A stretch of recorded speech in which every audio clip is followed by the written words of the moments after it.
What's up everyone, welcome to today's video. Welcome to the Video Game Fight School channel. Thank you very much for tuning in. It appears Microsoft has dropped a huge W on the internet today, and the W not only sounds like a W, sounds like a W that is leading up to a bigger win for the company.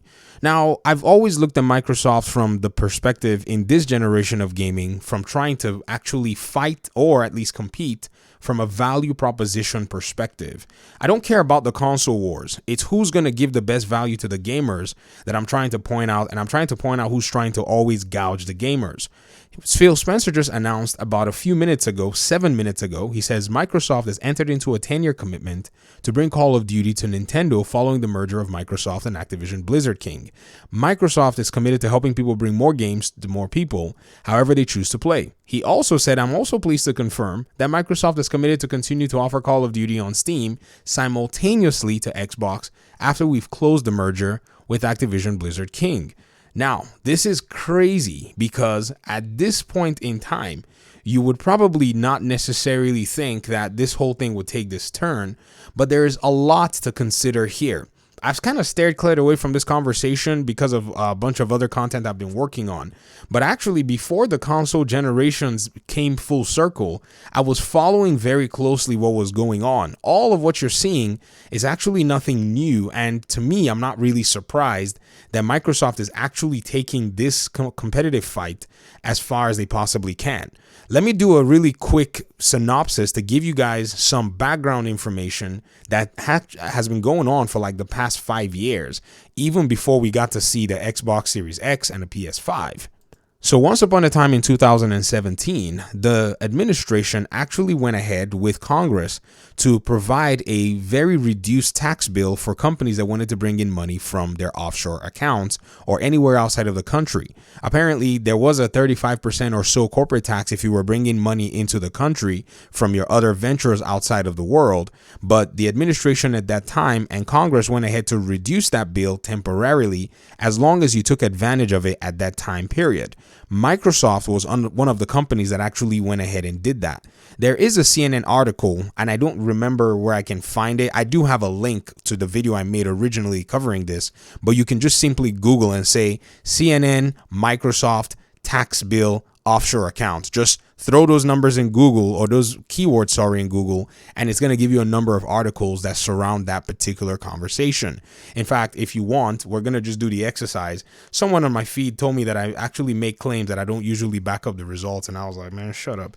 CNN, tax bill, Microsoft, offshore. You're going to go ahead and see it. There it is. Very simple. I didn't even take me too long. It even shows that I've actually been here before. It says Microsoft takes 13.8 billion charge from tax bill. So Microsoft brought in so much money that their reduced tax bill was $13.8 billion. 2 ZeniMax was their tax bill with how much money they brought in at that time. 2 Bethesdas, okay? That's how much they paid in regard to that. So you see, Microsoft was ready for this fight. Those people who are talking all this Sony nonsense, you don't understand what had been going on all these years. I care nothing about the consoles. All I care about is who's going to provide value proposition for gamers. And as much as many people might make fun of Microsoft here and there, you don't really seem to know what exactly is brewing all over the place. Now, this was in 2017. Let's go ahead and look at that article again. It was actually, it's 2018. January 2018 was when this article was written, but 2017 was actually when this happened, or when most of this stuff went down. So in thinking about this, you're not necessarily going to be surprised as you start to see all of what is going down with this Phil Spencer announcement. You're not going to be surprised in seeing that Microsoft is ready to come here to fight. Now, when the console generations dropped, a lot of people were still talking about the, exclusives and all of that stuff, but not a lot of people were looking at the numbers. The numbers show that even Sony does not make most of its money from its exclusives.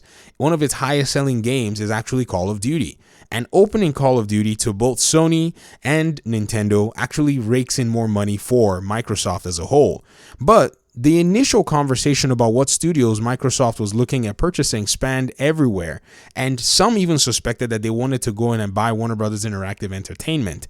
I think Warner Brothers should have sold at that time because they seem to be facing a lot more financial challenges than they were willing to, reveal at that time, because their merger and everything that's going on around them probably, is indicative that Microsoft could have easily acquired them for a good amount of money, and the shareholders and stockholders would have probably been, getting a good payday. But now they're going to have to basically, rough it and just pretty much see how things go.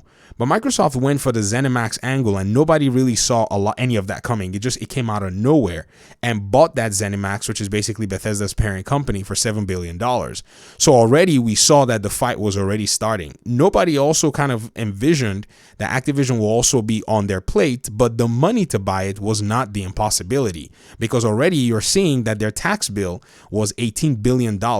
If you calculate how much money they brought in to have paid about a 20-something% tax bill of $18 billion, then you already know that the company was sitting on a lot of money and wanted to put it in some places.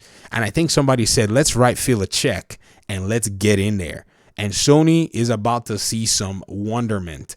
Now, some people are also infatuated by a lot of the exclusives and, things like God of War, the single player games, and that's all they want to cite. Well, Microsoft doesn't really have any games. We know. Microsoft doesn't really seem to have any first party exclusives. We know. But are you thinking about the business side at all? Do you think Microsoft brought in all that money to come in here and fight a meager first party exclusive war? You're not paying attention if you think that is actually what's going on. I wish I'd actually stayed to be covering this whole topic, because the whole debacle with the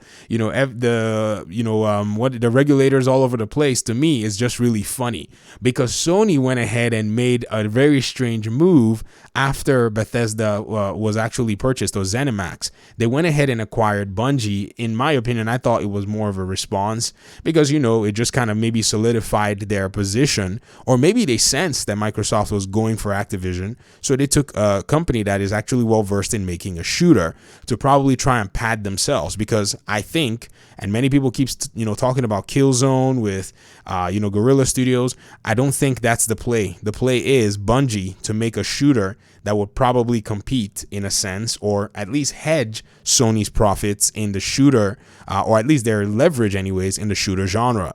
Pay very close attention. Bungie doesn't sit there making anything other than shooters so far. So this is what I think is going to be the play. But you think about all of this, then after that purchase, then that's when we got to hear the news that Activision was on the table.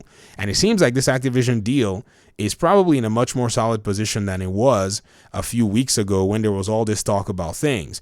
Because now we're looking at, Call of Duty going on Nintendo. We're looking at Call of Duty staying on Steam. Dude, I'm telling you, man, this is crazy as to how this is all going down.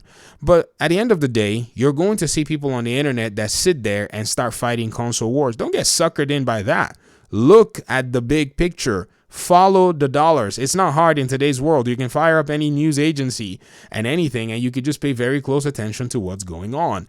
I mean, if you even want to take a very close look, we can look at the numbers so that you guys can see what's going on. So let's read this article again. I can't believe I'm coming back to this article again. It says, Microsoft said in its earnings report Wednesday that it took $13.8 billion charge in the final 3 months of 2017 due to the tax bill signed into law in December. With the charge, Microsoft posted a $6.3 billion net loss for the quarter. Without the charge, Microsoft's profits hit $8.7 billion, up to 10% from the same year. Microsoft did not specify whether the charge was due to new reparation tax. The tax bill requires companies to pay a one-time 15% tax on money withheld overseas, down from the maximum of 35%. Sorry, I said 20 something. It was a 35% regular charge, but they reduced it for that time to about 15.5%. They would previously pay to return the money. Firms can no longer avoid paying taxes on past international profits by keeping the money outside the U.S. The charge is intended to encourage cash hoarders like Microsoft to bring money back to the U.S. Microsoft had $138 billion in cash in the previous quarter, nearly all of which is held overseas, making it the second largest offshore cash pile after Apple. Now, The really interesting thing too is if you actually go back and look around that time, I think Apple did not go ahead and bother with it. Apple already has stupid money, but this conversation of Apple wanting to maybe purchase some other big company that I will leave unnamed is not out of the question. They have the money to easily buy this other company, but that's not the conversation that we have here. So if you want to go back and get like an idea as to how all this has come full circle, look no further than where these events probably started to get, more serious and kick into gear. Because with all that money sitting in the bank, Microsoft can play around and experiment. And with the people at the helm right now, they're no longer playing this game with Sony. And Sony understands that there's a lot at stake because their fans are now expecting these very expensive, high taste products. Whereas in Xbox land, value proposition is all they're doing. Can you reason to see why the Xbox Series S was actually made? Designed to bring you into next-gen ecosystem, and then even the fact that it was basically given away for very cheap during the holiday. Amazon was selling the darn thing and giving you a $40 digital gift card. I think it was a Microsoft or Amazon digital gift card that you were getting. So you could basically buy a console and get a gift card for a total of about $250 before tax, and then after tax, you probably maybe got a little bit of, change on top of that, maybe, I don't know, $25, $30, $40, and you could get into the ecosystem. That's value proposition right there. As much as I'll tell you from a technical perspective that the Xbox Series S is probably not the strongest console, it is still a good way to get your foot in the door and participate in any video game that's out there that's cross-platform for you. Sony, on the other hand, has not provided that value proposition. They've rested on their laurels of having many consoles from the past generation, which there's nothing wrong with, but very little by little, trickling in, Microsoft is going to eventually start getting a respectable market share. If they keep up with this, which they will, because they have the money to, they will eventually start to get a very huge recognition. Notice, they're not spending all the money on the first-party games. Like I said, they're using it as a value proposition source to get more people into their ecosystems. Pay very close attention, gamers. This is going to be interesting. Thanks for watching the video. I appreciate you guys' time and audience, and hopefully we'll talk pretty soon in another one. Peace out.